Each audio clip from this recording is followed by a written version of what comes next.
Now I know what you're probably thinking after reading the title. And yeah, I get where you're coming from. It's pretty popular nowadays to hate on game remakes or remasters, but if we're being honest, it's pretty popular to hate on just about anything related to gaming as of late. A little bit besides the point. I can see where some of the hate comes from, don't get me wrong. I mean, to beat a dead horse here a little bit, The Last of Us has been released 5 separate times, while its sequel that came out only 5 years ago has already been a part of 3 separate releases or release bundles. It's pretty absurd, but I will get back to this a little bit. While this is true, this isn't the usual case for most re-release games. Most remasters or remakes are a fresh coat of paint on dated visuals or gameplay systems, or maybe even like an update of sorts to make older games capable of meeting modern performance standards. Or if we're going to be honest with one another, a lot of times these re-release games are basically a wholly improved version of a pre-existing game that was already great to begin with. And I know that concept might make some people mad because of nostalgia for older titles they played growing up, or claims that gameplay systems that are kind of objectively ass to anyone who doesn't have that nostalgia are part of the character or charm of the game. And that's totally fine. I get that. I didn't grow up playing most of the games that have gotten a high-profile remake, except for some I'll talk about, but I know that there are definitely games that if they were to be re-released now, I definitely wouldn't want them altered from that original state much, if at all. Regardless of all this talk though, game remakes and remasters have an important and specific place in the market. When done well, these releases, if you just set aside all the noise, are actually usually pretty cool.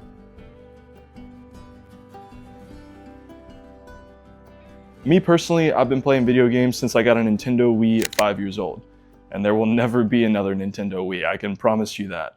And since then, I've jumped around to basically every company when it comes to consoles and which one I get for any given generation. I also, like most people, didn't grow up really being able to have more than one console from any given generation, so I missed out on titles along the way. Mainly as a lifelong Xbox 360 truther, stand up, come on, I missed out on most of the Sony exclusives over the years.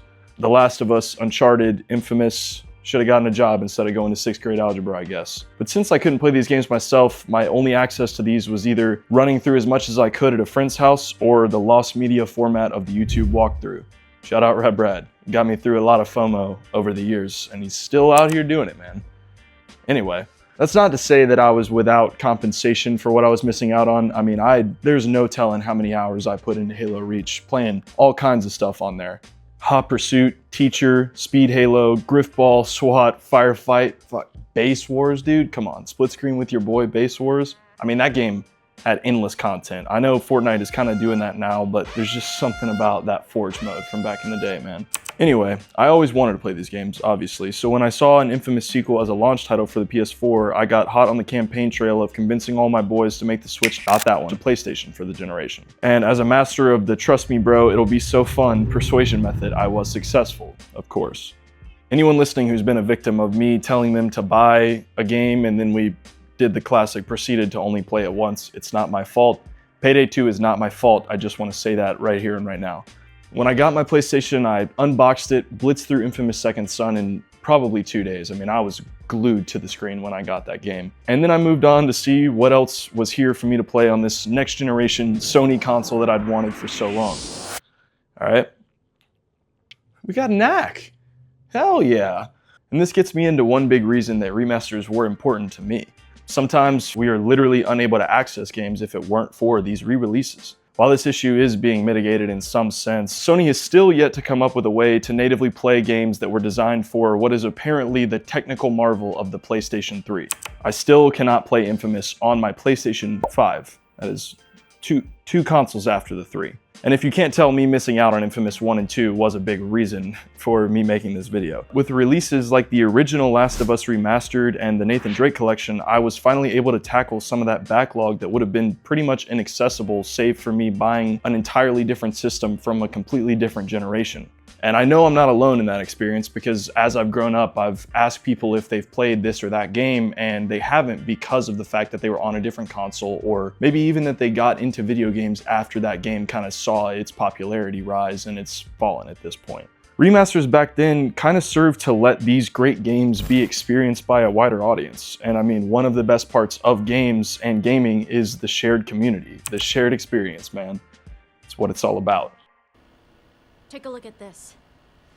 But sometimes there is a little bit of a different reason people don't play older games. Because in light of modern tech, the performance is, we'll call it less than optimal. It's shit. Look, I was playing games when they looked like this, but let's just take a look at the original Shadow of the Colossus.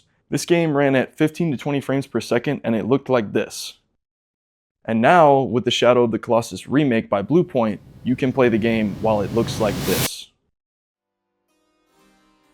And with this, we're getting into the territory of full-on remakes of older games. And I know that the original game was obviously great enough to have those visuals and still be beloved enough to warrant a remake at all. But like, come on, man. You can't tell me that it's in any way not a great thing that this remake exists. This game has a story that deserves to be experienced by people who didn't have a PlayStation 2 or now would be unwilling to play something that looks like it's running on a smart fridge. Like, legitimately, there are mobile games that run better than this. And that's not a knock on the original game. It's just kind of how things have progressed. When done right, remakes can be faithful updates that allow for more players to love things that others already do, and that is a good thing. We love that. Now people who grew up playing the OG Shadow of the Colossus have a more accessible way to share something that they love with their friends who didn't, or maybe even like with their kid one day, I don't know. I personally cannot wait to force my kid to play God of War or Expedition 33 or Elden Ring. I'm gonna keep that PlayStation 5 forever just so I can do that. Another high-profile remake is the Resident Evil remakes that have been coming out over the last couple of years, and they are a great example of this kind of thing. I'm gonna be honest, I'm not going back to play those OG games. I'm only in my 20s, and a lot of these games came out before I was even breathing. I believe people when they say that they were great or revolutionary back then. And I'm not saying the fact that because time has passed and because these remakes exist now, that means these original games lose any value. What I am saying though is that tech was limited at the time. There were 20 years between the original Resident Evil 2 and the remake release. And I think as a community, people who play games are kind of lucky that developers took their resources and revisited these classics that people love so much. Look, I grew up loving Skyrim. I played the hell out of that game, but I was never gonna go back and play Oblivion. But you bet your ass when that remake dropped, I logged like 8 hours just that afternoon when I got home after the Shadow drop, and I had myself a grand old time. It was awesome. I found myself hooked on a game that came out originally 20 years ago, but I had never before been able to get past some of the issues that persisted throughout those years and work up the motivation to play the original. Let me put it this way. Some of the earliest games I can remember playing were Dead Rising and the Spider-Man 3 movie tie-in game. I love these games. When you're a kid, for most people anyway, having only a couple of games means you sink hours and hours and hours into those until you can finally ask for a new game, for a birthday or Christmas or whatever. I played the hell out of these games, but I am also not blind to the fact that they simply cannot compare to some modern games. While it hasn't experienced a direct remake, because like why would it? And legally I don't even think that's ever gonna happen or could ever happen. If someone comes to me and says they wanna play a Spider-Man game, I'm not gonna tell them to go play Spider-Man 3. I'm gonna go tell them to play Insomniac Spider-Man. I mean, I know it's not an exact comparison, but just imagine that same game but with the mechanics from Insomniac Spider-Man. Help! Please! Someone! I'm going to die! Which one would you choose to play? Like, let's be for real, dude. I grew up playing that game, but I'm choosing the Insomniac version every single time. On top of it, just this last year, Dead Rising Remake came out, and I played that and had a great time reliving some of those experiences. Also, like, people who like the OG and were complaining about this game, I get it, but let's not be so serious all the time. At this point, the remake is out, and I'm honestly never gonna go tell someone to play the original. Why would I, when this game exists? And I know there's like all this bullshit, like, let's be honest. Like, here's the thing. If I'm trying to share this experience with someone, I love Dead Rising. I love Dead Rising 2. I played Off the Record. I played 3. I played 4. I played them all, man. In terms of experiencing that story, experiencing the dynamics of gameplay that came along with Dead Rising 1, for the most part, this was faithful, and it is better. It's more playable. It looks better. Let's just be honest with ourselves. It's about access, like I said. Even in the example that's used most to demonize game re-releases, there are improvements that are undeniably better in the remakes. The Last of Us Part 1 remake specifically allows you to experience the best parts of both entries in the franchise, being the story from 1 with the gameplay from 2.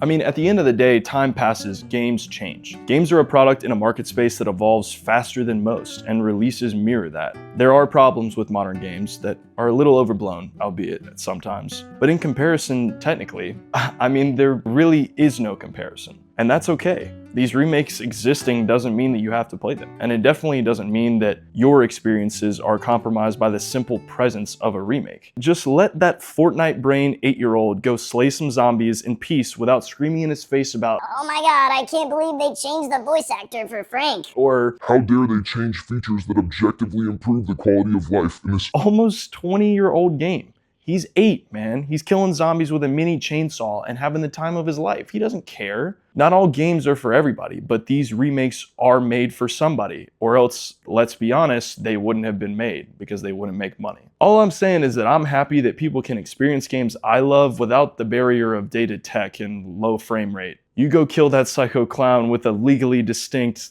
but totally Lego character helmet, kid.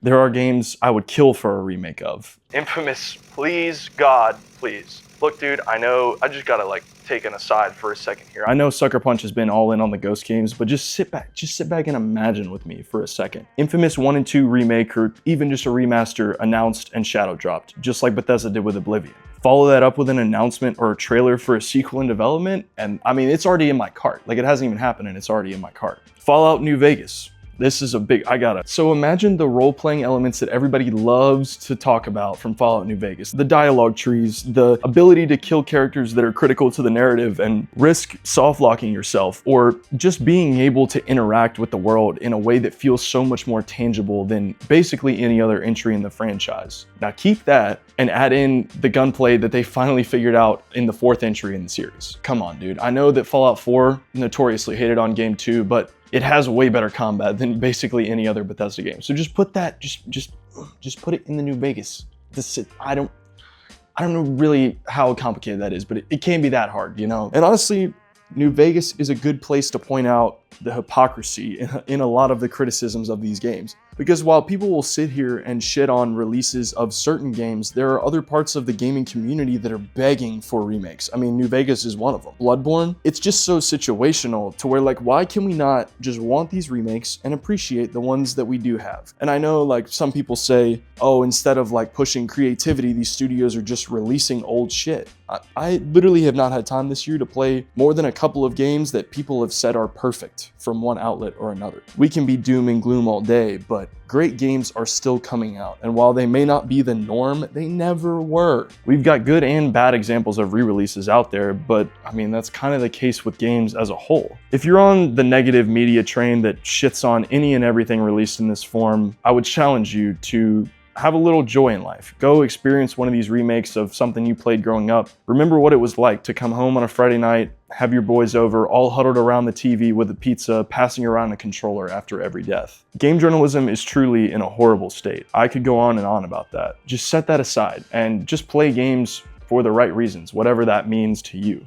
Everything is gonna be okay. This hobby ultimately is meant to make you happy, and it doesn't always have to be the result of some new cutting-edge releases that come around maybe once or twice a year. In between those, in the meantime, why not be happy with the opportunity to revisit games that you know are great, but just wrapped in a new package? Share those experiences with someone else. Relive that childhood memory. I think we could all use a little bit more of that.